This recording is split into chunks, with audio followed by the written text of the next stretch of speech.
Good morning, students. I am BK Singh.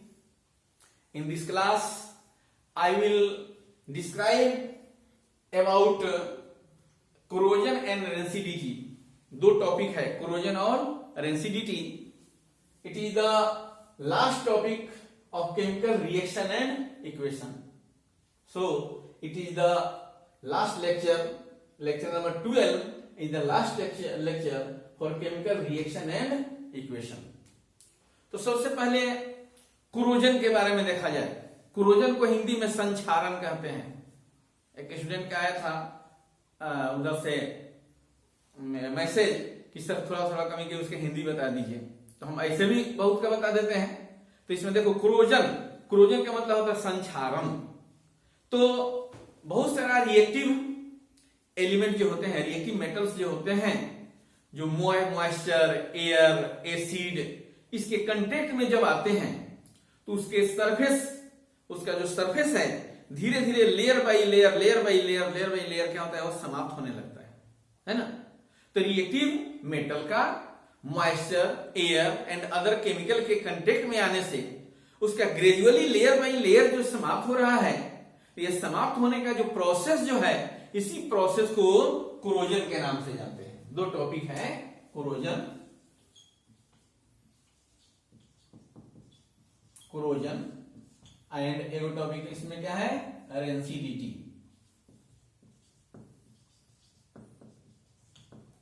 Rancidity देखो तो बताया कि कोरोजन में समाप्त हो जाना, ग्रेजुअली, धीरे धीरे, है ना, gradual eating of upper surface of the active substance by the action of air, moisture, other chemicals is known as corrosion.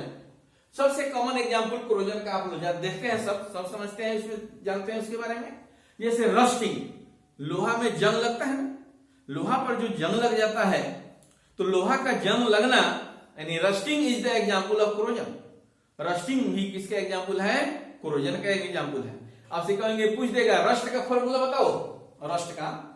तो देखो Fe2O3 ये हो गया फेरिक ऑक्साइड, और इसमें XH2O लिख दिया जाए, XH2O, ये रस्ट. X क्यों लिखे, और वाटर मोलिक्यूल पर डिपेंड करता है. 5 वाटर मोलिक्यूल है तो 5, 10 है तो 10, है ना. मॉइस्चर के उपस्थिति पर यह और यहाँ पर x का नंबर डिसाइड होता है. x क्लियर नहीं है इसलिए यहाँ पर नहीं लेते, इसलिए रस्ट का फॉर्मूला लिखते हैं Fe2O3.XH2O. तो इस तरह से इस प्रोसेस को क्या कहते हैं, हम कोरोजन कहते हैं. रस्टिंग कोरोजन है. बहुत सारे एलिमेंट का कोरोजन थोड़ा जल्दी जल्दी होता है, कुछ का देर से होता है. कोरोजन तो ज्यादा हानिकारक यहाँ पर देख रहे हैं. और एक ऐसा कोरोजन का एग्जाम्पल आपको बताएंगे, है ना. यानी कोरोजन है, ऑक्साइड का लेयर बन गया उसके ऊपर, लेकिन उसके बाद समझो प्रोटेक्टिव लेयर हो गया, तो उसके लिए मैंने प्रॉफिटेबल हो गया. जैसे आप लोग एल्युमिनियम मेटल देखे होंगे. जब एल्युमिनियम मेटल नया नया आता है फैक्ट्री से, तो खूब सरफेस शाइनिंग, उसका सरफेस खूब क्या होगा, शाइनिंग देने वाला होगा. लेकिन कुछ दिन के बाद देखेंगे उसका सरफेस डल हो जाता है, उसका कलर क्या होता है, डल हो जाता है. तो डल कलर होने का मतलब क्या हुआ कि जब एल्युमिनियम ऑक्सीजन से रिएक्शन करता है ना, तो एल्युमिनियम के सरफेस पर एल्युमिनियम ऑक्साइड का लेयर बैठ जाता है. एल्युमिनियम ऑक्साइड Al2O3 फॉर्मूला दिमाग में है ना. एल्युमिनियम का वैलेंसी 3 तो 3 लिखते हैं, ऑक्साइड का 2 तो 2 लिखते हैं. तो एल्युमिनियम ऑक्साइड, इस एल्युमिनियम ऑक्साइड का जो लेयर बैठ जाता है एल्युमिनियम के सरफेस पर, इसके चलते उसका फर्दर कोरोजन नहीं हो पाता है. और उसका कोरोजन नहीं होता, उसको रोक देता है ना. तो इसके लिए क्या हो गया, लाभकारी. और एल्युमिनियम के सरफेस को बचाने के लिए, कोरोजन को बचाने के लिए जो प्रोसेस अपनाया जाता है, हालांकि इस टॉपिक को चैप्टर 3 में भी पढ़ना है, metal and non metal 3rd chapter है ना, उसमें इसको पढ़ना है डिटेल में. तो यहाँ पर कोरोजन को बचाने के लिए उसके सरफेस पर पेंट करते हैं, तरह तरह का पेंट, अलग अलग, की देखने में आकर्षक भी लगे और हमारा काम भी क्या जाए, कोरोजन से बचा सकते हैं. लोहा को अगर नहीं, कितना मोटा लोहा हो, कितना मजबूत लोहा हो, उसको घर के छड़ में लगा दो. देखो बहुत पुराना पुराना बिल्डिंग कहीं जाते हो मिलेगा, लाल किला ये सब में जाओ घूमने, वो सब देखो, उसके जंगला वंगला का छोड़ देखो, ये बीच में इतना मोटा मोटा हुआ, किनारे पे एकदम पतला हो गया, एकदम धागा जैसा। क्यों ऐसा हो गया? उस तरह तो नहीं बना था।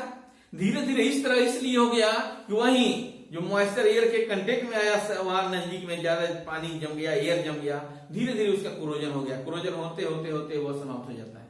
लेकिन उसी को बचाने के लिए सरफेस को पेंट कर दिया जाए, फिर उसको रस्टिंग चालू हो जाए, फिर उसको श्रेष्ठ कागज से उड़ा दो, फिर पेंट कर दो।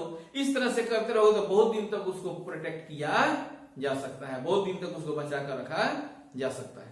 तो सरफेस पर पेंट कर देते हैं। उसको गैल्वेनाइजेशन एक प्रोसेस है, लोहा को माने आयरन को कोरोजन से प्रोटेक्ट करने के लिए उस पर जिंक का सॉल्यूशन, जिंक सॉल्यूशन का लेयर चढ़ाया जाता है, लेप चढ़ाया जाता है, उसको गैल्वेनाइजेशन कहते हैं। और इस तरह के आयरन को गैल्वेनाइज्ड आयरन कहते हैं। तो कोरोजन से बचने के लिए एक उपाय क्या है? गैल्वेनाइजेशन। एक और एलवाइन, एलवाई बना करके, मिश्र धातु जिसको कहते हैं, उस तरह से बना करके एनोडाइजिंग के माध्यम से, बहुत सारा प्रोसेस है जिसके माध्यम से मेटल को कोरोजन से बचाया जा सकता है। तो यह हो गया कोरोजन के बारे में। और डिटेल में फिर थर्ड चैप्टर में एक टॉपिक है रेंसिडिटी। रेंसिडिटी को हिंदी में कहते हैं विकृत गंधिता। विकृत माने खराब हो जाना, और गंध है ना, गंध तो सेंट जनरल करते हैं। तो बहुत सारे यह काम करता है फूड आइटम पर। उस फूड आइटम पर यह ज्यादा लागू होता है जिसमें oil fat containing, oil and fat containing food items, तेल हो, वसा हो, जिस फूड आइटम में, वह फूड आइटम अगर ज्यादा समय तक, कुछ ज्यादा दिन तक एयर के कांटेक्ट में आ जाते हैं तो उसका ऑक्सीडेशन हो जाता है। जब ऑक्सीडेशन होगा तो उसका सेंट भी खराब हो जाता है और उसका टेस्ट भी खराब हो जाता है। तो सेंट और टेस्ट दोनों का खराब हो जाना वही क्या कहलाता है? रेंसिडिटी कहलाता है ना। स्मेल और टेस्ट दोनों खराब हो गया, उस जो खाने के लायक नहीं रहेगा, योग्य नहीं रहेगा, हो सकता है कभी कभी पॉइजनस सब्सटेंस बन जाता है, तो उसको रेंसिडिटी के नाम से जानते हैं, है ना। तो रेंसिडिटी में फूड मटेरियल का क्या होगा? Fat and oil containing food material का ऑक्सीडेशन होता है। तो इसको बचाने के लिए ऐसा उपाय करें कि इसका ऑक्सीडेशन नहीं हो। तो ऑक्सीडेशन को रोकने के लिए जो सब्सटेंस होता है उसको एंटीऑक्सीडेंट कहते हैं। क्या बोलेंगे? एंटीऑक्सीडेंट, जो ऑक्सीडेशन से उसको क्या कर देगा? बचा देता है ना। तो जितना गैस देखते हैं, बहुत सारा टॉपिक है, मैंने ये प्रोसेस है बचाने के लिए, फ्रीजिंग करना, टेम्परेचर वाला, कंटेनर द्वारा, बहुत सारा है। लेकिन सबसे जो ज्यादा दिन तक खराब होने से बचाने से रोकने के लिए जितना गैस जो देखते हैं ना, हाइड्रोजन, ऑक्सीजन, नाइट्रोजन, सब, उसमें नाइट्रोजन जो गैस है, नाइट्रोजन को एक मोस्ट इफेक्टिव एंटीऑक्सीडेंट माना जाता है। नाइट्रोजन गैस क्या है? मोस्ट इफेक्टिव एंटीऑक्सीडेंट होता है। इसलिए चिप्स और कुरकुरे जो बचाता है, सब देखते हैं, जहां जाते हैं पान की दुकान से लेकर के और किराना दुकान, सब जगह पूरा पैकेट में टंगा हुआ रहता है।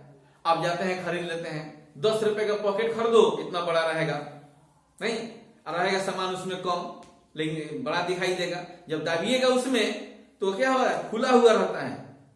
ठीक है, इसका मतलब जानते हो, उसी में ऑक्सीजन को निकाल कर और नाइट्रोजन भरा गया रहता है।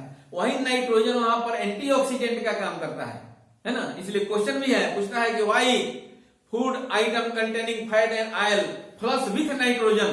तो नाइट्रोजन क्या है? एंटीऑक्सीडेंट है। तो नाइट्रोजन का जब उस पर प्रभाव करते हैं, प्रवाहित करते हैं, चाहे उसमें डाल देते हैं, तो नाइट्रोजन एंटीऑक्सीडेंट होने के चलते उसकी ऑक्सीडेशन को रोक देता है और उसका रेंसिडिटी नहीं हो पाता है। इसलिए चिप्स कुरकुरे के पैकेट में नाइट्रोजन गैस क्या होता है? भरा हुआ रहता है। अगर जो कुरकुरे खरीदने जाओ, अगर इसे दाबो, अगर पचक जाए, उसमें एयर नहीं हो, तो समझ लेना कि कहीं से लीकेज आ गया है, एयर ले लिया है, तो उसको खराब हो जाएगा, रेंसिड हो गया है, उसको नहीं खरीदो। नहीं, इसलिए चेक कर लो, एयर उसमें भरा हुआ है, नाइट्रोजन है, उसको खरीद दिया जाता है ना। तो इस तरह से ये कोरोजन और रेंसिडिटी जो टॉपिक था, इसमें अंत में केमिकल रिएक्शन एंड इक्वेशन में, और इस तरह से आपका chemical reaction and equation topic पूरा समाप्त कर दिए। इसमें बहुत चीज सिखाए, फॉर्मूला लिखना, कंपाउंड का, रिएक्शन का टाइप, उसको कैसे बैलेंस करेंगे, टाइप्स ऑफ रिएक्शन के साथ साथ बैलेंसिंग भी सिखाए। नहीं, कोरोजन, रेंसिडिटी, ऑक्सीडेशन, रिडक्शन, ये सारे टॉपिक आपका हो गया। अब आपका काम है, आपको तो एनसीईआरटी बुक सप्लाई है सब किसी को, एनसीईआरटी बुक ले लो, उसके बाद उसका टॉपिक निकालो, टॉपिक निकाल कर उसमें से इनसाइड नोट्स बनाओ, है ना, इनसाइड नोट्स बनाइए। जी आप बहुत सारा लिखाने के क्रम में, पढ़ाने के क्रम में तो लिखा ही दिए हैं, दोनों का हेल्प लेकर के उसको बनाओ, और तो उसी तरह तरह के क्वेश्चन उसके बुक के आउट में जो क्वेश्चन है उसको बनाओ। देखो बहुत सारा क्वेश्चन सॉल्व हो जाएगा। अगर उसमें प्रॉब्लम होगा तो हमसे कांटेक्ट कीजिएगा, नहीं तो एक नोट्स इनसाइड तैयार करने के बाद कोई प्रॉब्लम हो हमसे कांटेक्ट करिए। मेरा मोबाइल नंबर है 9931978803। ठीक है, थैंक्स।